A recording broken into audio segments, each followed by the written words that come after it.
Hello dear. तो कैसे हैं आप लोग? उम्मीद है आप सभी बढ़िया होंगे, स्वस्थ होंगे, मस्त होंगे और अच्छे से पढ़ाई कर रहे होंगे। तो आपने देखा होगा हमने पार्ट 1 टेक्नोलॉजी का पहले ही लेक्चर ले लिया था। आज हम लेके आए हैं इंफॉर्मेशन टेक्नोलॉजी का पार्ट 2। ठीक है। इस टॉपिक में सबसे बड़ी बात होती है पैसेंस के साथ पढ़ना। ठीक है। और ये टॉपिक एक ऐसा है जो आपने पहले कहीं ना कहीं पढ़ रखा है। जब आपने सीईटी दिया होगा उसमें कंप्यूटर पढ़ा होगा, यदि आपने राजस्थान पुलिस का एग्जाम दिया होगा वहां पर भी आपने कंप्यूटर पढ़ा होगा। तो कंप्यूटर पढ़ ही रखा है, चीज़ों को बस कंपाइल कर रहे हैं अपन कि कौन सी चीज़ किस जगह पर है और कौन कौन से क्वेश्चन आपके एलडीसी 2018 में आए हुए हैं, इनको भी हमने इंक्लूड कर लिया है। तो दोस्तों, हम बात करें टाइप्स ऑफ नेटवर्क की। आज हम पार्ट टू के अंतर्गत नेटवर्किंग उठा रहे हैं, नेटवर्किंग ले रहे हैं। फर्स्ट पार्ट में हमने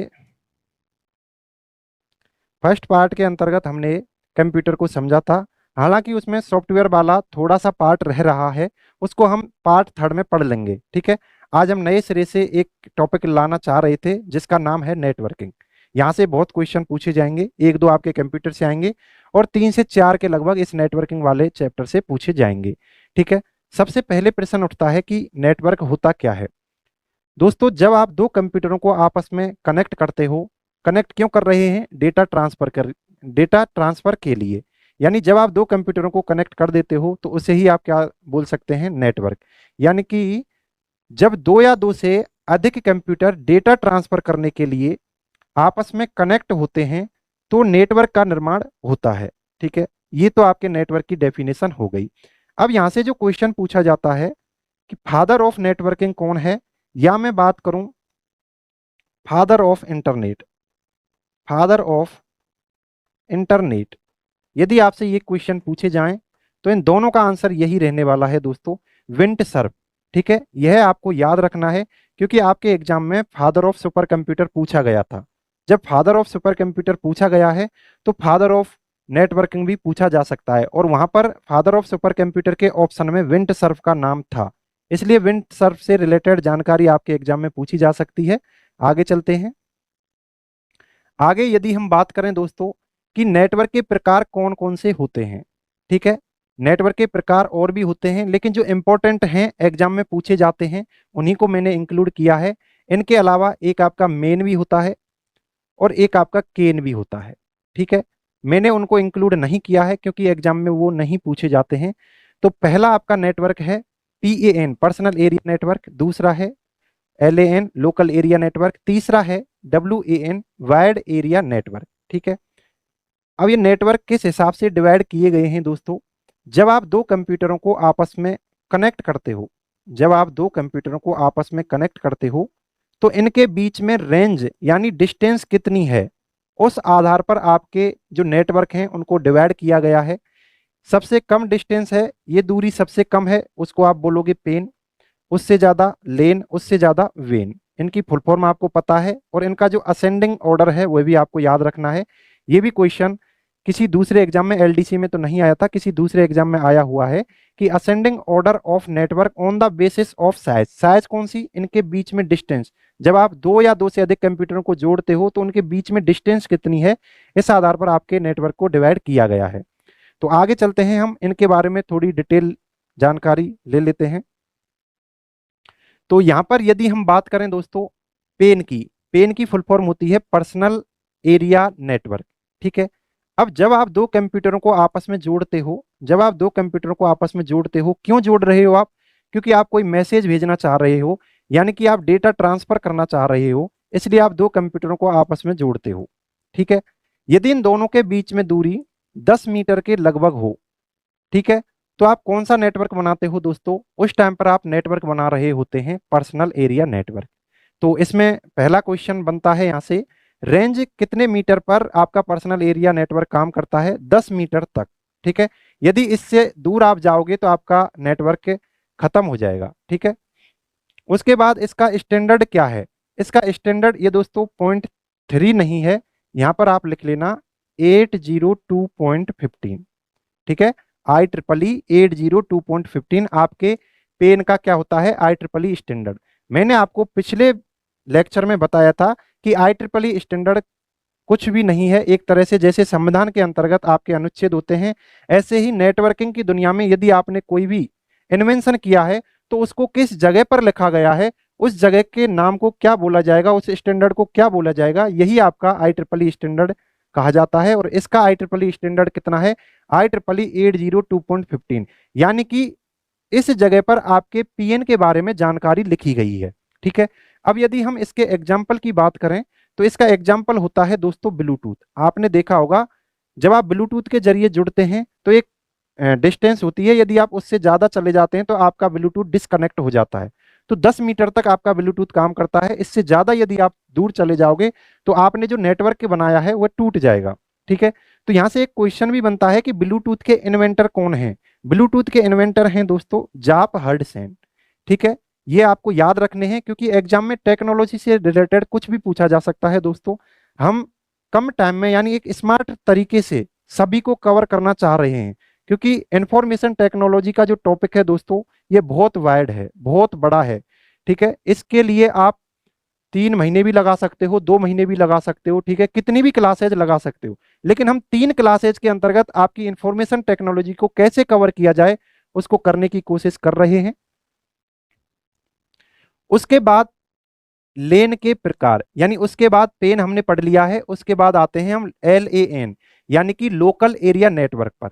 इनकी फुल फॉर्म आपको याद रखनी है, लेकिन जो आपका LDC का एग्जाम है फुल फॉर्म के चांस कम है, क्योंकि स्पेसिफिक आपको कंप्यूटर टॉपिक नहीं दिया गया है, आपको IT दिया गया है यानी इंफॉर्मेशन टेक्नोलॉजी।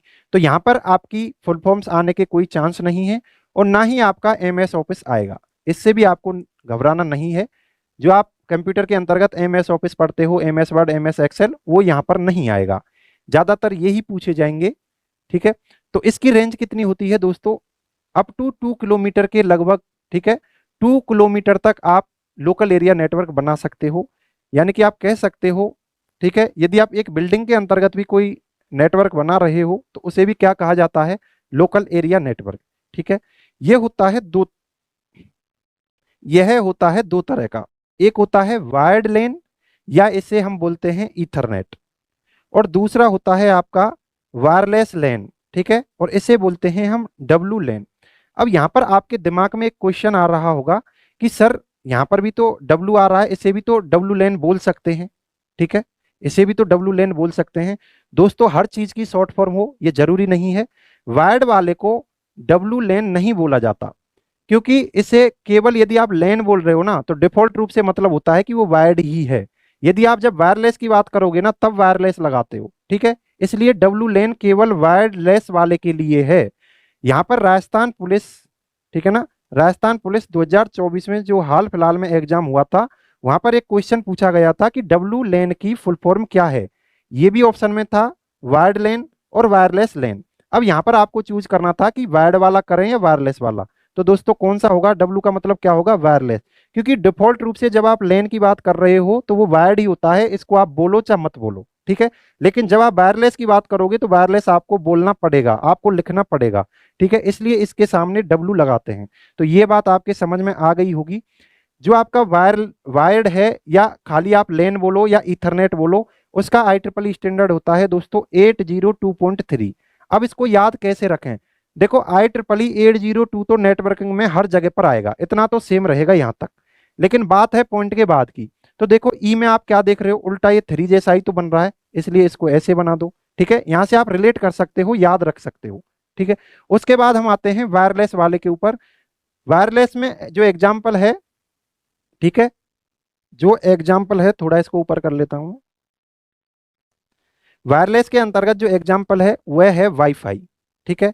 वाईफाई का क्या मतलब होता है? सबसे पहले तो इसकी फुल फॉर्म आपको आनी चाहिए, वायरलेस फिडेलिटी। इसका IEEE स्टैंडर्ड कितना होता है? 802.11। अब इसको याद कैसे करें दोस्तों? वाईफाई में देखो 1 I 2 I, ऐसे ही आप इस आई को एक एक समझ लो। ठीक है। ये मैं ट्रिक बना बना ये मैं ट्रिक बता रहा हूं जिससे आपको याद करने में आसानी रहे। वाईफाई का 802.11 और IEEE 802.3 किसका रहेगा? ईथरनेट का। तो मुझे उम्मीद है ये आपके समझ में आ गया होगा। ठीक है। यह बहुत इंपॉर्टेंट है दोस्तों। ठीक है। यह बहुत इंपॉर्टेंट है, आपको याद रखना है लोकल एरिया नेटवर्क। उसके बाद हम बात करेंगे WAN की। सबसे पहले तो आपको फुल फॉर्म आनी चाहिए। WAN की फुल फॉर्म क्या होती है दोस्तों? WAN की फुल फॉर्म होती है वायर्ड एरिया नेटवर्क। अब इसकी रेंज क्या रहेगी, यानी किस रेंज तक हम कंप्यूटरों को आपस में कनेक्ट करें कि जिसे वायर्ड एरिया नेटवर्क यानी WAN बोला जा सके। तो दोस्तों इसकी कोई रेंज नहीं है, अनलिमिटेड है, यानी कि स्प्रेड अक्रॉस कंट्रीज। जब आप दो या दो से अधिक कंट्री के बीच में कोई भी, ठीक है, डिवाइस है उनको कनेक्ट करते हो, ठीक है, आपका एक कंप्यूटर है, आप इंडिया में बैठे हो और अमेरिका में जो कंप्यूटर है उसके पास कोई मैसेज भेज रहे हो, ठीक है, इस प्रकार का जो कनेक्शन रहेगा, इस प्रकार का जो कनेक्शन रहेगा उसे आप क्या बोलोगे? Wired area network. ठीक है। अब यहाँ पर एक क्वेश्चन पूछा जाता है और यहीं से आपके LDC 2018 में क्वेश्चन बना था। ठीक है, तो यहाँ से आप समझ पा रहे हैं दोस्तों कि आपके हिसाब से, आपके LDC एग्जाम के हिसाब से क्या कंटेंट चाहिए, वही हम लेके आ रहे हैं। तो यहाँ से क्वेश्चन है पहला, दुनिया का पहला WAN नेटवर्क क्या है? तो पहला दुनिया का WAN नेटवर्क है दोस्तों ARPANET। ठीक है, ARPANET, यह दुनिया का पहला नेटवर्क था। यह क्वेश्चन आपसे पूछा जा सकता है और आपके LDC एग्जाम में कौन सा क्वेश्चन पूछा गया है उसको हम डिस्कस करेंगे अभी। लेकिन अभी आपको ये याद रखना है, दुनिया का पहला WAN नेटवर्क कौन सा है? ARPANET। और ये कब आया था? 1969 ईस्वी में। और किसने बनाया था इस नेटवर्क को दोस्तों? डरपा ने। ठीक है, अब यहाँ से दो तीन क्वेश्चन बनते हैं। सबसे पहले तो आपको अरपा की फुल फॉर्म याद होनी चाहिए। इस नेट की यानी NET की तो फुल फॉर्म होती है नेटवर्क। अब इस अरपा की फुल फॉर्म क्या है दोस्तों? Advance research project agency. ठीक है, ये आपके अरपा की फुल फॉर्म होगी और NET से नेटवर्क बन गया। अब इसको बनाया किसने है? डरपा ने। अब डरपा क्या था दोस्तों? डरपा एक अमेरिका का डिपार्टमेंट ऑफ डिफेंस, ठीक है, अमेरिका का एक रक्षा विभाग का, ठीक है, एक रक्षा विभाग था, तो उसने इसको बनाया था।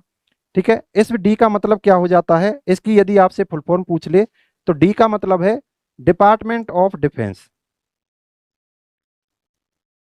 डिपार्टमेंट ऑफ डिफेंस, यह इस डी का मतलब हो जाता है। ठीक है, यदि आप अरपा के आगे डी और जोड़ दें तो हो जाता है डरपा। डरपा ने अरपा को बनाया था। ठीक है, जब आप WAN बनाते हो तो दोस्तों उसमें FOC यानी फाइबर ऑप्टिकल केबल और सैटेलाइट यूज की जाती हैं। ठीक है, FOC की आपको फुल फॉर्म याद कर लेनी है।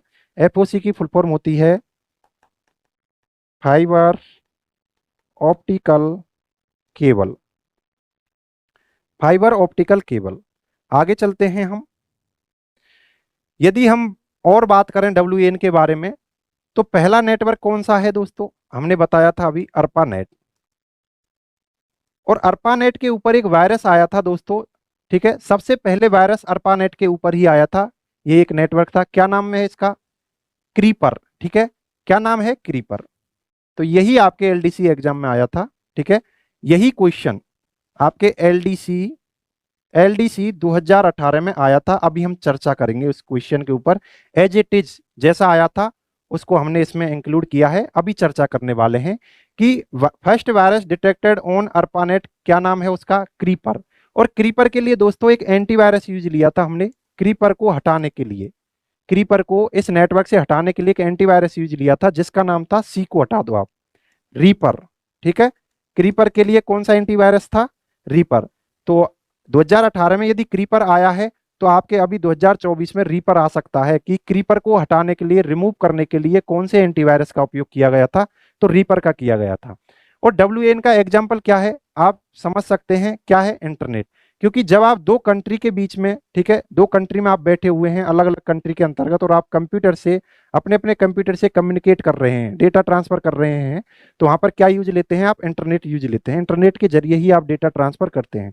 तो यहाँ पर एक क्वेश्चन और आता है दोस्तों, फादर ऑफ इंटरनेट। सबसे पहले मैंने आपको बता ही दिया था, फादर ऑफ इंटरनेट क्या है? विंट सर्फ। ठीक है, यानी इंटरनेट के जनक कौन है? विंट सर्फ। ये साइंटिस्ट आपको याद रखने हैं, चाहे नेटवर्क पूछे चाहे इंटरनेट पूछे पूछे विंट सर्फ हो जाता है। यदि आपसे और थोड़ा अलग तरह का क्वेश्चन बना दे, यानी mother of internet, mother of internet क्या हो जाएगा? राडिया पर्लमैन। राडिया पर्लमैन, ये आपको याद रखना है। ठीक है, मदर ऑफ इंटरनेट क्या है? राडिया पर्लमैन, यह आपको याद रखना है। यदि फादर पूछे, father of internet Vint Cerf, mother of internet Radia Perlman. आगे चलते हैं, ठीक है। बहुत तेजी से अपन चल रहे हैं क्योंकि आपके एग्जाम ओरिएंटेड पढ़ रहे हैं ना, आपके पास अभी समय है, इसलिए मैं टाइम आपका नहीं ले रहा हूं, जल्दी जल्दी से आपके कंटेंट को फिनिश करा रहा हूं, ठीक है। आपके एलडीसी एग्जाम में जो क्वेश्चन आया था वो यहाँ पर मैंने लिख दिया है, ठीक है। एज इट इज उठाया है, वहीं से मैंने क्रॉप किया है इसको, ठीक है, वहीं से लेके आपको आ रहा हूं मैं। 84 नंबर का क्वेश्चन था, जिस शिफ्ट में ये आया था मुझे पता नहीं है दोस्तों कौन सी शिफ्ट में आया था, लेकिन चारों शिफ्ट के अंतर्गत जो 84 नंबर का क्वेश्चन था एक शिफ्ट में, उसमें ये क्वेश्चन आ रखा है। क्या क्वेश्चन है? खाली जगह, वॉज ए वायरस, एक वायरस है, which was first detected on ARPANET, जो पहली बार अर्पानेट के ऊपर डिटेक्ट किया गया था, उस वायरस का नाम क्या है? तो अभी हमने पढ़ा है दोस्तों उस वायरस का नाम क्या है, क्रीपर, ठीक है। हिंदी में आप पढ़ सकते हैं, एक वायरस था जिसका पता पहली बार अर्पानेट पर चला, ठीक है। तो कौन सा है? Creeper, Stuxnet, concept, storm worm, ठीक है। तो कौन सा हो जाएगा? ए क्रीपर, ठीक है। हम सभी आगे चलकर वायरस की बात भी करेंगे, एंटीवायरस की भी बात करेंगे, लेकिन आज नहीं, अगले पार्ट के अंतर्गत करेंगे, ठीक है। आज का ये वीडियो है, एक और वीडियो आएगी आपकी, वहां पर सब कुछ जो आईटी से रिलेटेड है सब कुछ कवर हो जाएगा। उसके बाद हम लेकर आएंगे आपके पीवाईक्यू, प्रीवियस ईयर क्वेश्चन, यानी कि 2024 के अंतर्गत आईटी से रिलेटेड जितने भी क्वेश्चन पूछे गए हैं हम उनको एक साथ लेकर आएंगे और वह आपको कर जाना है, एक तरह से आपकी फिनिशिंग हो जाएगी वहां पर, ठीक है। पूरी टेंशन निकाल देनी है। यदि हमारा कंटेंट पढ़ने के बाद कोई क्वेश्चन यदि आपसे नहीं हुआ ना दोस्तों, ये मैं वादा करता हूं वो किसी से नहीं होने वाला, इसलिए आप निडर रहें, आप बोनस में रहने वाले हैं यदि आप पेशेंस के साथ हमारी क्लासेस देख रहे हैं, ठीक है। तो ये क्वेश्चन आपका हो ही गया है। आगे चलते हैं हम। तो आगे हम बात करें दोस्तों, WAN का जो टाइप था, ठीक है, WAN का टाइप क्या था? इंटरनेट। अब इंटरनेट की सबसे पहले तो आपको फुल फॉर्म आनी चाहिए, ठीक है। इंटरनेट की सबसे पहले तो आपको फुल फॉर्म आनी चाहिए। इंटरनेट की फुल फॉर्म क्या होती है दोस्तों? इंटरनेशनल नेटवर्क, ठीक है। यहां पर जो आपका है, नेट से तो नेटवर्क हो जाएगा और इंटर से इंटरनेशनल हो जाएगा, ठीक है। इंटर से इंटरनेशनल और नेट से नेटवर्क हो जाएगा, यह है इसकी फुल फॉर्म होती है।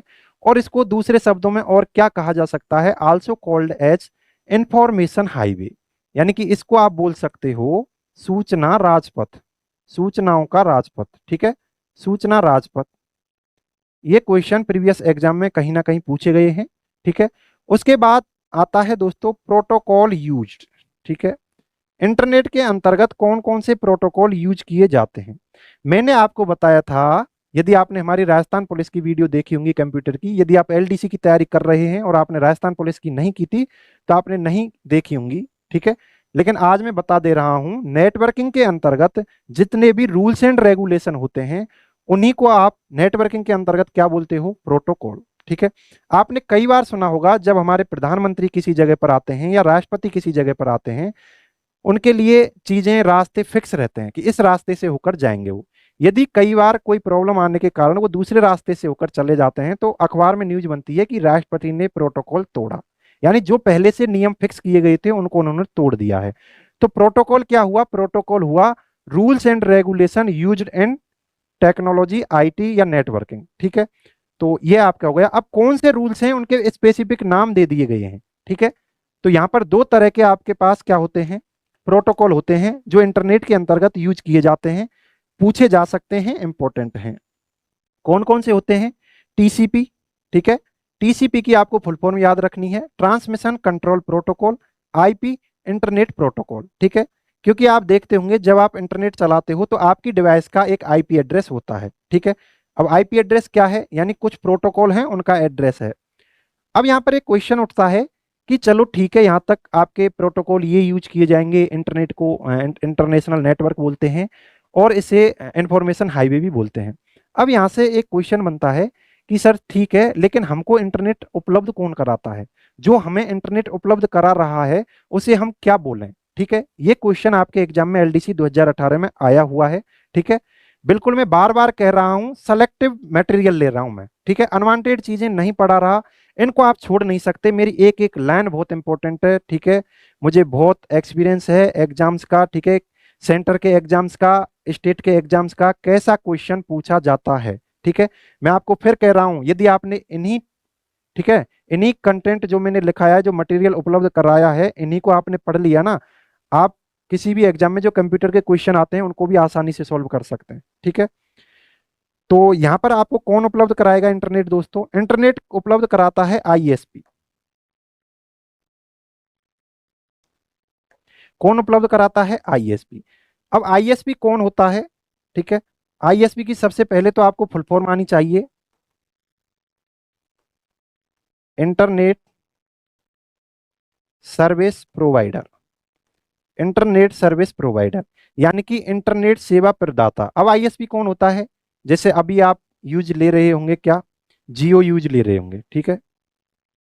जियो यूज ले रहे हैं आप, एयरटेल की सिम यूज लेते हैं, ठीक है, एयरटेल की ले रहे हैं, बीएसएनएल की सिम है। तो ये क्या है? ये सभी आईएसपी ही तो हैं, क्योंकि हम रिचार्ज करवाते हैं इनका और ये हमें इंटरनेट उपलब्ध करा देते हैं। यानी कि हमारे पास इंटरनेट कैसे आया?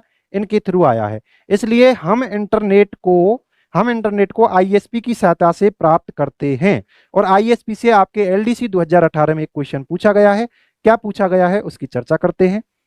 तो सबसे पहले तो आपको आईएसपी की फुल फॉर्म याद होनी चाहिए, आईएसपी यानी इंटरनेट सर्विस प्रोवाइडर। उसके बाद आपसे ये क्वेश्चन पूछा गया था, यह क्वेश्चन आपके यह क्वेश्चन आपके एलडीसी 2018 का क्वेश्चन है, एलडीसी एग्जाम 2018। यह क्वेश्चन आपके आया था कि इंडिया का फर्स्ट पब्लिक आईएसपी कौन सा है? पब्लिक मतलब सरकारी, यानी कि ऐसी कौन सी सरकारी संस्था थी, ठीक है, कंपनी थी, जिसने हमें इंटरनेट उपलब्ध कराया था सर्वप्रथम भारत के अंतर्गत। तो उसका क्या नाम है दोस्तों? बीएसएनएल। लेकिन अभी आपके दिमाग में क्वेश्चन आ रहा होगा, सर आप गलत हो, बीएसएनएल ये नहीं होगा, बीएसएनएल तो ऐसे लिखते हैं। लेकिन मिस्टर अभी आप गलत हो, ठीक है ना, इस जगह पर आप गलत हो। हमको इंटरनेट सबसे पहले उपलब्ध कराया था जो पब्लिक आईएसपी था, बीएसएनएल था। हालांकि ये भी पब्लिक आईएसपी है, लेकिन सबसे पहले इसने नहीं कराया था, ठीक है, इस बीएसएनएल ने नहीं कराया था, इसने कराया था। अब आपको दोनों की फुल फॉर्म आनी चाहिए कि इस बीएसएनएल की फुल फॉर्म क्या होती है। इसकी तो होती है दोस्तों विदेश संचार निगम लिमिटेड, ठीक है, विदेश संचार निगम लिमिटेड। और इसकी होती है दोस्तों भारत संचार, ठीक है, निगम लिमिटेड। यह इसकी फुल फॉर्म होती है। यदि ये पूछा गया है तो आगे ये भी पूछा जा सकता है। तो इंडियाज फर्स्ट प्राइवेट, यानी जैसे आपका जियो है, एयरटेल है, ऐसे प्राइवेट कंपनी कौन सी थी जिसने सर्वप्रथम इंटरनेट उपलब्ध कराया था? तो कौन सी है दोस्तों? सत्यम इन्फो, ठीक है। ये आपको याद रखनी है कि इंडियाज फर्स्ट प्राइवेट आईएसपी कौन सा है? सत्यम इन्फो। इंपॉर्टेंट है, ठीक है। मैं आपको क्वेश्चन इसलिए बता रहा हूं कि इनकी महत्वता का आपको पता चले, ठीक है। कहीं ऐसा तो नहीं है अपन कुछ भी पढ़ रहे हैं, इसलिए मैं आपको क्वेश्चन बताता हुआ चल रहा हूं, ठीक है। नहीं तो ये सभी ऐसे क्वेश्चन हैं जो कहीं ना कहीं किसी ना किसी एग्जाम में पूछे गए हैं। अभी मैं जोर दे रहा हूं एलडीसी के ऊपर, क्योंकि आपको कॉन्फिडेंस आए कि नहीं सर हम कर सकते हैं, ठीक है। मुझे पता चला था कि आईटी से लोग बहुत डर रहे हैं, ठीक है।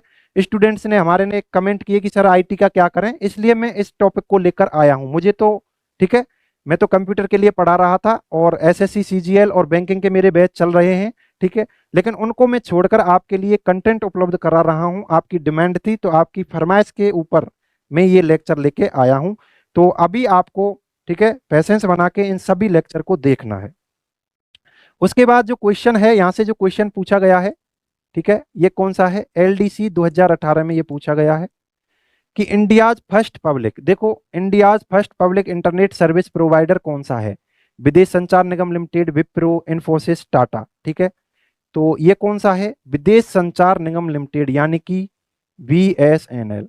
अभी आपने देखा होगा दोस्तों, एक करंट का क्वेश्चन बन रहा है, ठीक है। बीएसएनएल और टाटा ने आपस में कॉम्बो कर लिया है, तो इस क्वेश्चन को भी आपको ध्यान देना है, ठीक है। करंट से रिलेटेड एक क्वेश्चन बना है, ये आपको देखना है, टाटा और बीएसएनएल वाला, ठीक है, कि बीएसएनएल किसके साथ टाइड अप हो गया है? तो टाटा के साथ। ये आपको ध्यान देना है क्योंकि टेक्नोलॉजी से रिलेटेड है, क्या पता आपके एग्जाम में पूछ लिया जाए। आगे चलते हैं। उसके बाद एक मन में विचार आता है कि इस इंटरनेट को, ठीक है ना, इंटरनेट के लिए रूल्स एंड रेगुलेशन बनाता कौन है? कोई ऐसी संस्था तो होगी जो इसको कंट्रोल करती होगी, ठीक है। तो उस संस्था का क्या नाम है दोस्तों? उस संस्था का नाम है W3C। क्या नाम है? W3C। W3C का मतलब है, यानी कि 3 W रहेंगे, एक C रहेगा। इसकी फुल फॉर्म क्या होती है? World wide wave, world wide wave consortium. Consortium होता है एक समूह, एक संगठन, जिसे क्या बोलते हैं? कॉन्सोर्टियम। अब यहां से क्या क्वेश्चन आपसे पूछा जा सकता है कि इंटरनेट के मानक यानी स्टैंडर्ड और दिशा निर्देश तय करने वाली संस्था कौन सी है? तो कौन सी रहेगी? W3C। उसके बाद एक क्वेश्चन, बढ़िया क्वेश्चन है, ठीक है, एक एग्जाम में पूछा गया था, इसलिए मैंने इसको इंक्लूड कर लिया है। भारत में इंटरनेट की शुरुआत कब की गई थी? भारत में इंटरनेट की शुरुआत कब की गई थी? तो ये भी आपको याद रखना है, 15 अगस्त 1995 में। अभी आपने देखा था दोस्तों, दुनिया के अंतर्गत अर्पानेट, ठीक है, अर्पानेट क्या था? पहले इंटरनेट को अर्पानेट बोला जाता था जब शुरुआत में। तो अर्पानेट कब आया है? 1969 ईस्वी में। कौन लेके आया था? अमेरिका की, ठीक है, डरपा संस्था थी, डरपा विभाग था, department of advance research project agency. यह अरपा को लेकर आई थी। कब लेकर आ रही है? 1969 में। और हमारे देश के अंतर्गत कब आ रहा है? 1995 ईस्वी में। तो यहां से देख सकते हो दोस्तों, हम कितने पीछे हैं अमेरिका से इस टेक्नोलॉजी की दुनिया में। उसके बाद इंटरनेट कनेक्शन टाइप्स, यानी कि हम इंटरनेट कनेक्शन यदि लेना चाहें, ठीक है, हमारे घरों में जो इंटरनेट कनेक्शन हम वाईफाई जैसे लगवाते हैं, ऐसे इंटरनेट कनेक्शन हम लेना चाहें तो उसके टाइप्स कितने तरह के होते हैं? जो पहले इंटरनेट का जो टाइप चलता था दोस्तों, वो था डायल अप कनेक्शन। यानी कि आप इसको इस तरह से समझ सकते हैं कि पहले हम क्या करते थे, हमारा जो टेलीफोन होता था, ठीक है, उसकी नंबर डायल करते थे, और जैसे आज के टाइम पे हम कॉलिंग करते हैं, ऐसे ही पहले एक नंबर हमें दिया जाता था, उसको हम पहले डायल करते थे, उसके बाद हमें इंटरनेट मिलता था। फिर जैसे ही हम इंटरनेट यूज लेते थे, जैसे ही डिस्कनेक्ट हो जाता था, उसके बाद जब हमें इंटरनेट की जरूरत होती थी, फिर हमें डायल करना पड़ता था वो नंबर। यानी कि पहले जो कनेक्शन था, डायल अप कनेक्शन था। यह कनेक्शन सबसे धीमा कनेक्शन था, यानी इसमें स्पीड सबसे कम आती थी। यह आपको याद रखना है, ठीक है। एसएससी सीजीएल में यह क्वेश्चन पूछा गया है। एसएससी सीजीएल में, एसएससी सीजीएल के अंतर्गत यह क्वेश्चन पूछा गया है कि सबसे धीमी स्पीड किस प्रकार के कनेक्शन में आती है? इंटरनेट कनेक्शन में आती है, तो डायल अप कनेक्शन में, ठीक है। उसके बाद सबसे ज्यादा स्पीड, सबसे तेज स्पीड, सबसे फास्ट स्पीड किस में आएगी? Broadband connection. आजकल आप देखते होंगे जब वाईफाई लगवाते हैं आप कि ब्रॉडबैंड है, ठीक है, ऐसे शब्द आप सुनते होंगे। तो इसकी बैंडविड्थ इतनी है, ये है, इस तरह से आप कुछ शब्द सुनते होंगे। मैं इनके अंदर नहीं जाना चाहता, आपको बस यही याद रखना है इंटरनेट कनेक्शन के कितने प्रकार होते हैं, ठीक है। इनके अलावा भी होते हैं दोस्तों, लेकिन आपको यही याद रखने हैं। एक आपका ISDN भी होता है, ठीक है, लेकिन आपको यही याद रखने हैं, आपके एग्जाम के हिसाब से यही इंपॉर्टेंट है। अब आपको ज्यादा चीजें नहीं पढ़नी है, कम चीजों में, ठीक है, इनपुट कम, हम कंप्यूटर की लैंग्वेज में कहें, इनपुट तो होना चाहिए कम, ऐसी चीजें पढ़ो, और आउटपुट निकलना चाहिए ज्यादा। तब तो आप कर रहे हो स्मार्ट तैयारी। यदि आप ले रहे हो इनपुट ज्यादा, ठीक है, इनपुट बहुत ज्यादा ले रहे हो और आपका आउटपुट निकल रहा है कम, तो ऐसे कंटेंट का कोई फायदा नहीं है, ठीक है। ऐसे कंटेंट का कोई फायदा नहीं है कि आप 3-4 कॉपी पढ़ के, ठीक है ना, उसके बाद 3 से 4 क्वेश्चन आप सॉल्व करें। कम कंटेंट में ज्यादा क्वेश्चन सॉल्व करना, यह स्मार्ट तैयारी होती है। तो ये क्वेश्चन आपके हो जाना चाहिए यदि आपसे पूछ ले ब्रॉडबैंड कनेक्शन, ठीक है, सबसे तेज स्पीड होती है। उसके बाद हम आते हैं दोस्तों, इंटरनेट हमने पढ़ लिया है, ठीक है। सबसे पहले क्या पढ़ा हमने? टाइप्स ऑफ नेटवर्क, ठीक है, टाइप्स ऑफ नेटवर्क, ये पढ़ा था। उसके बाद हमने क्या पढ़ा है? हमने पढ़ा है इंटरनेट। और इंटरनेट के बाद हम आ रहे हैं WW के ऊपर, ठीक है। इस तरह से हमारा क्रम चल रहा है और बहुत सिस्टमेटिक तरीके से क्रम चल रहा है, ठीक है। जिसका जहां यूज है हम उसी जगह पर उस चीज को पढ़ रहे हैं। तो WWW हो, ठीक है, या W3 हो, या वेव हो, या वेव हो, सभी एक ही चीजें हैं। या आप WWW बोलो, W3 बोलो, वेव बोलो, कुछ भी इन तीनों में से कुछ भी बोलो, एक ही बात है। सबसे पहला question, full form. Full form क्या रहती है इसकी? World wide wave. उसके बाद दूसरा क्वेश्चन आता है कि इसके इन्वेंटर कौन है, यानी इस कॉन्सेप्ट को लेकर कौन आए थे? तो इन्वेंटर हैं टिम बर्नर्स ली, ठीक है, कौन है? Tim Tim Berners Lee. उसके बाद ये किस ईयर में आया था? तो किस ईयर में आ रहा है? 1989 ईस्वी में। उसके बाद आते हैं कि ये सर है क्या, ठीक है। चलो डब्लू डब्लू डब्लू हम सुनते आ रहे हैं, हमने फुल फॉर्म भी याद कर रखी है, ठीक है, इन्वेंटर भी याद कर रखा है, ईयर भी याद कर रखी है कौन सी ईयर में आया था, लेकिन ये है क्या, इस चीज को तो हमें बताएं कि डब्लू डब्लू डब्लू है क्या, ठीक है। तो दोस्तों it is a collection of website. क्या है? It is a collection of website, यानी कि दुनिया की जितनी भी वेबसाइट्स हैं, वेबसाइट यानी लाखों होंगी, करोड़ों होंगी, ठीक है, इतनी वेबसाइट हैं इस दुनिया में, सभी को इंटरकनेक्ट करके एक कलेक्शन बना गया है, ठीक है, उसी को आप क्या बोलते हो? डब्लू डब्लू डब्लू, ठीक है। तो यहां से हम यदि बात करें, डब्लू डब्लू क्या है? Collection of website. अब प्रश्न उठेगा सर वेबसाइट क्या है? तो वेबसाइट होती है कलेक्शन ऑफ वेब पेजेस, ठीक है। एक वेबसाइट के अंतर्गत कई वेब पेज होते हैं, अनेक वेब पेज से मिलकर आपकी एक वेबसाइट बनती है, और कई वेबसाइट से मिलकर आपका डब्लू डब्लू डब्लू बनता है, ठीक है। ये बात आपको समझ में आ गई होगी, और आपके एग्जाम से हिसाब से क्या इंपॉर्टेंट है वो मैं बता रहा हूं। आगे यदि हम बात करें कि डब्लू डब्लू डब्लू के कंपोनेंट्स क्या हैं, ठीक है, डब्लू डब्लू के कंपोनेंट्स का मतलब है कि डब्लू डब्लू डब्लू के अंतर्गत क्या यूज किया जाता है। तो सबसे पहले तो इसके अंतर्गत आता है दोस्तों HTTP, यानी कि कुछ रूल्स होंगे जिन्हें हम क्या कहते हैं? प्रोटोकॉल। तो कौन सा प्रोटोकॉल यूज किया जाता है इसके अंतर्गत? एक होता है HTTP और एक होता है HTTPS, ठीक है। इनकी फुल फॉर्म क्या होती है? Hyper text transfer protocol. उसके बाद इसकी क्या होती है? HTTP की तो सेम है, S का मतलब क्या होता है? सिक्योर। एक क्वेश्चन आ रखा है कि HTTPS में S का मतलब क्या होता है? तो सिक्योर होता है। उसके बाद डब्लू डब्लू यानी जो वेबसाइट होती हैं, वेब पेजेज होते हैं, उनको बनाने के लिए जो लैंग्वेज यूज ली जाती है, जो लैंग्वेज यूज ली जाती है दोस्तों, उस लैंग्वेज का क्या नाम है? HTML, ठीक है, hyper text transfer, hyper text markup language, ठीक है। मार्कअप का मतलब होता है समझाना।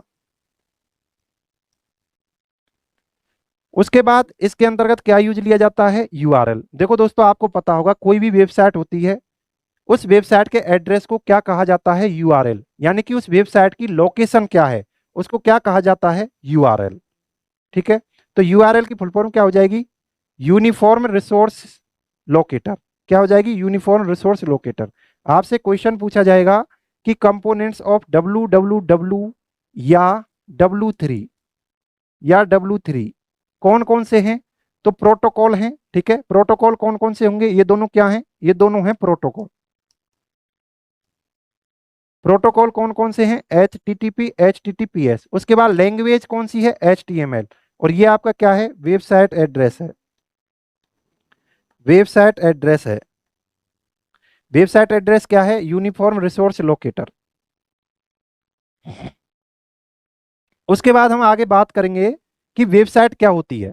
तो वेबसाइट क्या होती है दोस्तों, ठीक है, मैंने आपको बताया था जो आपकी वेबसाइट है, वेबसाइट है ये किससे मिलकर बनी होती है? वेब पेजेस से। अनेक वेब पेजेज होते हैं वेबसाइट को बनाने के लिए यूज लिए जाते हैं, ठीक है। तो वेबसाइट का एड्रेस क्या कहलाता है? वेबसाइट का एड्रेस ही क्या कहलाएगा दोस्तों? URL। First page of website क्या कहलाता है? होम पेज, ठीक है ना।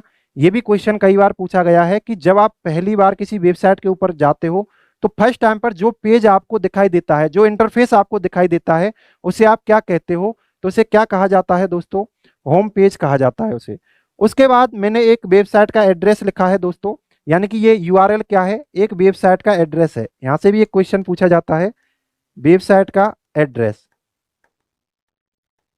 वेबसाइट का एड्रेस, वेबसाइट का एड्रेस को क्या बोलते हैं अपन? URL, ठीक है। एक वेबसाइट मैंने ली है, उसका एड्रेस मैंने लिखा है, किसकी वेबसाइट है? यूट्यूब की वेबसाइट है।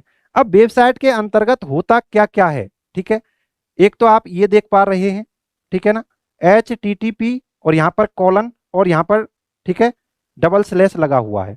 तो इन सभी चीजों को भी आपको पढ़ना है, ध्यान देना है, क्योंकि टेक्निकल से रिलेटेड चीजें हैं, आपसे पूछी जा सकती हैं। तो किसी वेबसाइट के एड्रेस के अंतर्गत सबसे पहले जो चीज आती है उसे बोलते हो आप प्रोटोकॉल। और हमने पहले ही बात कर ली थी कि www के अंतर्गत प्रोटोकॉल कौन से यूज लिए जाएंगे, HTTP या HTTPS। और वेबसाइट भी www के अंदर ही तो होती है, क्योंकि वेबसाइट से मिलकर ही तो आपका W3 बना है। तो यहाँ पर भी प्रोटोकॉल कौन से यूज लिए जाएंगे, या तो आप HTTP लो या HTTPS लो, ठीक है। उसके बाद प्रोटोकॉल के जस्ट बाद यूज लिए जाते हैं कॉलन, ठीक है ना। इनको भी आपको याद रखना है, कई बार क्वेश्चन पूछा जाता है कि किसी वेबसाइट के अंतर्गत प्रोटोकॉल के बाद किस सिंबल का उपयोग किया जाता है, कॉलन। उसके बाद डबल स्लैश, सिंगल स्लैश नहीं है, यहाँ पर डबल स्लैश है। उसके बाद आप इसको देख पा रहे हैं www, यह किसी वेबसाइट का क्या होता है, सब डोमेन, ठीक है ना, सब डोमेन होता है। और डोमेन नेम ये होता है, ठीक है, ये होता है डोमेन नेम, ये होता है डोमेन नेम। और उसके बाद ये चीज जो डॉट के बाद लिखी हुई है .com, ये होता है एक्सटेंशन, डोमेन, डोमेन एक्सटेंशन। यह आपको आना चाहिए कि कौन सी चीज क्या है, ठीक है। और इसके बाद ये इसका पाथ लिखा हुआ है। तो आपसे क्वेश्चन पूछा जा सकता है कि एक वेबसाइट के अंतर्गत क्या क्या चीजें होती हैं दोस्तों, प्रोटोकॉल होता है, और जो आपका ये www है इसे सब डोमेन बोलते हैं। और जो यहाँ पर ये चीज लिखी होती है, किसी भी वेबसाइट का जो नेम होता है यानी डोमेन नेम, वो ये यहाँ पर होता है। उसके बाद डॉट के बाद आप उसका एक्सटेंशन अलग करते हो, ठीक है, डोमेन एक्सटेंशन हो गया, उसके बाद ये पाथ हो जाता है। अब एक्सटेंशन का मतलब क्या होता है, जैसे दोस्तों कोई भी फाइल आप बनाते हो, जैसे आपने डॉक्यूमेंट तैयार किया, ठीक है, उसके पीछे कई बार क्या लिखा हुआ था, .doc होता है। कई बार आप देखते होंगे किसी फाइल को .pdf लिखा हुआ है, तो वह उस फाइल का क्या है, एक्सटेंशन है। .pdf का मतलब है पोर्टेबल डॉक्यूमेंट फाइल, इनकी भी आपको फुल फॉर्म आनी चाहिए, ठीक है। तो मुझे लगता है ये वेबसाइट के बारे में आपको जो चीजें मुझे बतानी थी ये समझ में आ गई होंगी। आगे हम इन्हीं को और अच्छे से देख लेते हैं। कंपोनेंट्स ऑफ वेबसाइट, यानी वेबसाइट के घटक कौन कौन से हैं। मैंने अभी बात की थी, क्या होता है, प्रोटोकॉल, उसके बाद domain name, domain extension, path होता है, और क्वेरी होती है। ये आपको याद रखने हैं, 1 2 3 4 5। डोमेन नेम के अंतर्गत ही आपका क्या आ जाता है, सब डोमेन, ठीक है, सब डोमेन आपका आ जाता है, ठीक है। तो ये चीज आपको याद रखनी है, क्योंकि सीधे आपके ऑप्शन में ये चीज आएंगी, ठीक है। अब ये क्या होती हैं और ज्यादा अंदर तक तो दोस्तों अभी आपको नहीं पढ़ना है, यदि आपको आता है ठीक है, अभी आपको चीजें याद रख लेनी है, क्योंकि जब हम कंप्यूटर को पढ़ेंगे वहां पर सभी चीजों को बहुत अंदर तक देखेंगे, ठीक है। और मैं सोच रहा हूं कि सीईटी के लिए एक कंप्यूटर का फाउंडेशन बैच लाऊं, ठीक है। आप वहां पर जानोगे दोस्तों कि कंप्यूटर को किस तरह से पढ़ा जाता है, बिल्कुल हम समझ समझ कर पढ़ेंगे, ठीक है, रटेंगे नहीं चीजों को, क्योंकि कंप्यूटर एक साइंस ही तो है दोस्तों, और उसमें भी ये टेक्नोलॉजी है, ठीक है। जब टेक्नोलॉजी को ही रटना पड़ जाए तो फिर ऐसी क्या साइंस रही, ठीक है। तो बहुत अच्छी तरह से हम कंप्यूटर को समझेंगे, सीटी के लिए एक बैच लाएंगे। उससे पहले आप क्या है, एलडीसी के लिए जो हम उपलब्ध करा रहे हैं उसको देख लो। सीटी वाले भी परेशान नहीं हो, कंप्यूटर को पूरा पढ़ाया जाएगा हमारे यूट्यूब चैनल पर। आप तो बस यूट्यूब चैनल को सब्सक्राइब कर लो, और ज्यादा से ज्यादा लोगों के बीच में शेयर करो कि हाँ, कोई है जो टेक्नोलॉजी की फील्ड में मेहनत कर रहा है, अपने यूट्यूब चैनल पर फ्री वीडियो उपलब्ध करा रहा है, ठीक है। आपके लिए नोट्स उपलब्ध कराए जा रहे हैं टेलीग्राम के ऊपर, और जो हम ये पढ़ा रहे हैं, ठीक है, जो हम ये पढ़ा रहे हैं आपको नोट करने की जरूरत नहीं है। इसकी पूरी पीडीएफ हमारे जो टेलीग्राम चैनल है वहां पर मिल जाएगी। और टेलीग्राम चैनल का नाम है, बार बार कमेंट के माध्यम से स्टूडेंट्स पूछते हैं, study with RJ Bhagora, study with RJ Bhagora. ये हमारे टेलीग्राम चैनल का नहीं, ये तो यूट्यूब चैनल का नाम है दोस्तों, ठीक है। हमारे चैनल का नाम है कंप्यूटर ज्ञान विद आरजे भगोरा, ठीक है। ये हमारे टेलीग्राम चैनल का नाम है, इसको आप सब्सक्राइब कर लें। आपके एग्जाम में कैसा क्वेश्चन पूछा गया है देख तो इसको देखो दोस्तों। खाली जगह is a global address use to locate resources on the internet. देखो जब एड्रेस की बात हो रही है दोस्तों, ठीक है ना, ग्लोबल एड्रेस की, टू लोकेट रिसोर्सेज, रिसोर्सेज का मतलब होता है दोस्तों कि आपकी वेबसाइट के अंदर जो भी चीजें रखी हुई हैं, यानी वीडियो रखा हुआ है, ऑडियो रखा हुआ है, या कोई फाइल रखी हुई है, ठीक है, उन सभी चीजों को क्या कहा जाता है, रिसोर्सेज कहा जाता है, ठीक है। और ये कहाँ पर रहती हैं, इंटरनेट पर ही तो होती हैं। किसी भी वेबसाइट को आप तब तक नहीं खोल सकते जब तक आप इंटरनेट नहीं चलाएं, ठीक है। तो इस क्वेश्चन को आपको कहाँ पकड़ना था, एक तो ग्लोबल एड्रेस से पकड़ना था, क्योंकि जो एड्रेस होता है किसी भी चीज का एड्रेस ऑनलाइन दुनिया में, उसे क्या बोला जाता है? यूआरएल। ठीक है, यूआरएल बोला जाता है। तो यही ये पूछ रहा है, खाली जगह इज ए ग्लोबल एड्रेस। तो यहाँ पर ये क्या है दोस्तों? अब आप जब ऑप्शन पर आते तो आपको पता चलता ये क्या है, ये कोई एड्रेस नहीं है। ये क्या है? ये तो एक प्रोटोकॉल है। ठीक है, और यह क्या है? यह एक लैंग्वेज है, मैंने अभी इसकी फुल फॉर्म बताई थी। और यह भी क्या है दोस्तों? यह भी एक लैंग्वेज है। इस लैंग्वेज को भी आपकी वेबसाइट के लिए यूज लिया जाता है, एचटीएमएल को भी लिया जाता है। इसका मतलब है एक्सटेंशन मार्कअप लैंग्वेज, और इसका मतलब है हाइपर टेक्स्ट मार्कअप लैंग्वेज, इसका यूनिफॉर्म रिसोर्स लोकेटर, इसका हाइपर टेक्स्ट ट्रांसफर प्रोटोकॉल। तो आपका एड्रेस कौन सी चीज बताती है? यूआरएल बताता है। ये लैंग्वेज होती है, ये प्रोटोकॉल होता है। ये पूछ रहा है एड्रेस को कौन डिनोट करेगा? कोई भी चीज, कोई भी रिसोर्स आपका कहीं पड़ा हुआ है तो इसको, एड्रेस को कौन बताएगा? तो कौन बताएगा? आपका यूआरएल बताएगा। ठीक है, तो इस क्वेश्चन का आंसर क्या रहने वाला था? यूआरएल होने वाला था। यह आपके एग्जाम में आया हुआ क्वेश्चन है, एलडीसी में लिख देता हूं, जिससे आपको थोड़ा कॉन्फिडेंस मिले कि आपके एग्जाम में क्वेश्चन कैसे पूछे जाते हैं। एलडीसी 2018 में पूछा गया है। इस क्वेश्चन को इस एड्रेस से पकड़ना था कि कौन सी चीज एड्रेस को बताती है। ये दोस्तों प्रोटोकॉल बता रही है, ये लैंग्वेज बता रही है, ये लैंग्वेज, ये आपकी क्या बताएगी? एड्रेस बताएगी।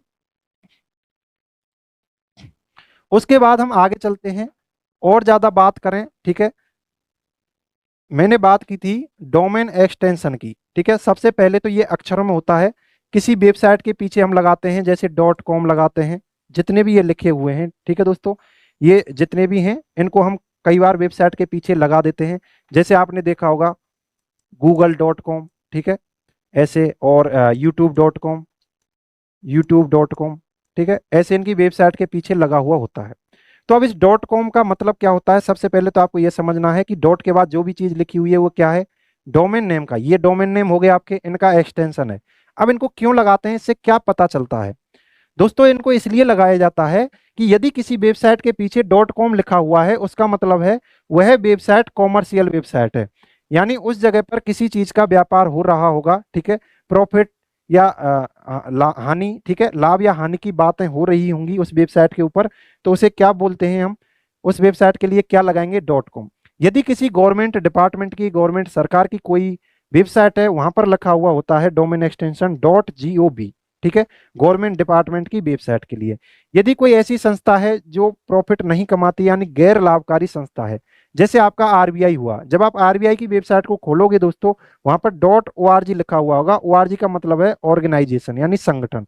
उसके बाद यदि आपकी कोई भी शिक्षा से संबंधित, ठीक है, संस्था है, वहां पर क्या यूज लेते हैं उसकी वेबसाइट के लिए? .edu।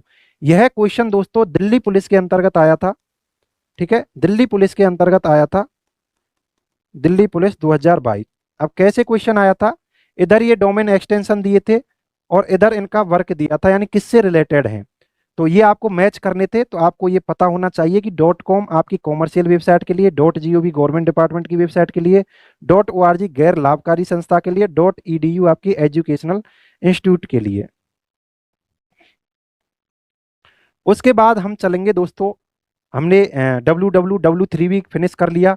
उसके बाद हम आने वाले हैं ब्राउजर के ऊपर। ठीक है, तो ब्राउजर क्या है? सबसे पहले तो आपको पता होना चाहिए कि हमारे सॉफ्टवेयर दो तरह के होते हैं, एक सिस्टम सॉफ्टवेयर और एक एप्लीकेशन सॉफ्टवेयर। उनमें से ब्राउजर कौन है? ठीक है ना, क्या है? तो ब्राउजर है दोस्तों एप्लीकेशन सॉफ्टवेयर। मैंने आपको बताया था पिछली वीडियो में कि आपका जो सॉफ्टवेयर होता है, ठीक है, कंप्यूटर होता है, या कंप्यूटर के अंतर्गत जो आपका सॉफ्टवेयर होता है, यह दो तरह का होता है। एक होता है एप्लीकेशन सॉफ्टवेयर और एक होता है कौन सा? System software. दोस्तों जो एप्लीकेशन सॉफ्टवेयर है, यह यूजर की रिक्वायरमेंट के लिए होता है, यानी कि यह यूजर की जरूरतों को पूरा करता है, जरूरतों को पूरा करता है। और यह आपकी जो कंप्यूटर है, कंप्यूटर की जरूरतों को पूरा करता है, जरूरतों को पूरा करता है। यदि आप इनको अनइंस्टॉल कर देते हैं आपके कंप्यूटर के अंतर्गत, ठीक है, तो उससे आपके कंप्यूटर के चलने पर कोई फर्क नहीं पड़ेगा। लेकिन यदि आप इनको अनइंस्टॉल कर दोगे, इनको हटा दोगे अपने कंप्यूटर से, तो आपका कंप्यूटर चलना बंद हो जाएगा। ठीक है, यहाँ से भी क्वेश्चन आपके एलडीसी एग्जाम के अंतर्गत आ रखे हैं। अब ये ब्राउजर होता क्या है? It is use to view information on www। देखो दोस्तों, एक कॉन्सेप्ट मैं आपको समझाता हूं यहाँ पे। जो आपका www है, जो आपका www है, ठीक है, www ये हो गया, ये किससे मिलकर बना होता है? वेबसाइट से। ठीक है, ये आपकी वेबसाइट, और वेबसाइट किससे मिलकर बनी होती है?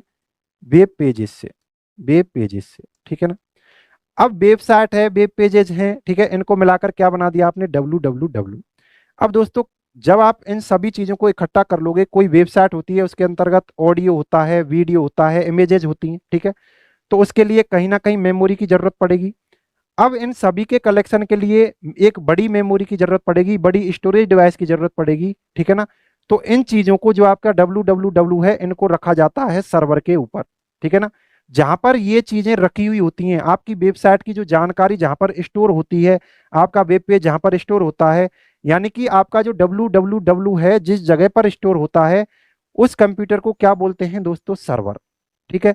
और जो यूजर होता है, यानी जो हम होते हैं, हम जो कंप्यूटर चलाते हैं, हम जो कंप्यूटर चलाते हैं, इसे बोलते हैं क्लाइंट, क्लाइंट कंप्यूटर। और जिस जगह पर सब कुछ जानकारी रखी हुई है, वो कहाँ रखी हुई है दोस्तों? सर्वर कंप्यूटर पर। और सर्वर कंप्यूटर की एक विशेषता होती है दोस्तों, इसकी जो हार्ड डिस्क है, ठीक है ना, हार्ड डिस्क है, उसकी कैपेसिटी बहुत ज्यादा होती है, ठीक है ना, क्योंकि इसको यूज ही इसलिए किया जा रहा है कि चीजों को यहाँ पर हम स्टोर कर सकें। अब क्या होगा दोस्तों, ये चीज, ये जो है, ये वेबसाइट है, ठीक है, ये सर्वर है, मान के चलो गूगल का सर्वर है, माइक्रोसॉफ्ट का है, ये अलग देश में कहीं रखे होंगे। अब हम इनकी वेबसाइट को, किसी वेबसाइट को यूज करना चाह रहे हैं, और इनका सर्वर किसी दूसरे देश में रखा हुआ है, तो हमको इनसे कनेक्ट होने के लिए किसकी जरूरत पड़ेगी दोस्तों? हमें जरूरत पड़ेगी इंटरनेट की, इंटरनेट की। यानी कि आपस में कनेक्ट होने के लिए, इन दो कंप्यूटरों को आपस में कनेक्ट होने के लिए जो नेटवर्क बनेगा, उस नेटवर्क को हम कहेंगे W A N, wide area network. और वाइड एरिया नेटवर्क के अंतर्गत क्या आता है? इंटरनेट। तो इंटरनेट के थ्रू ही हम इनसे जुड़ सकते हैं। इसलिए आप देखते हो, जब भी वेबसाइट को खोलते हो, तो आप इंटरनेट के माध्यम से ही खोलते हो, बिना इंटरनेट के नहीं खोल सकते, ठीक है।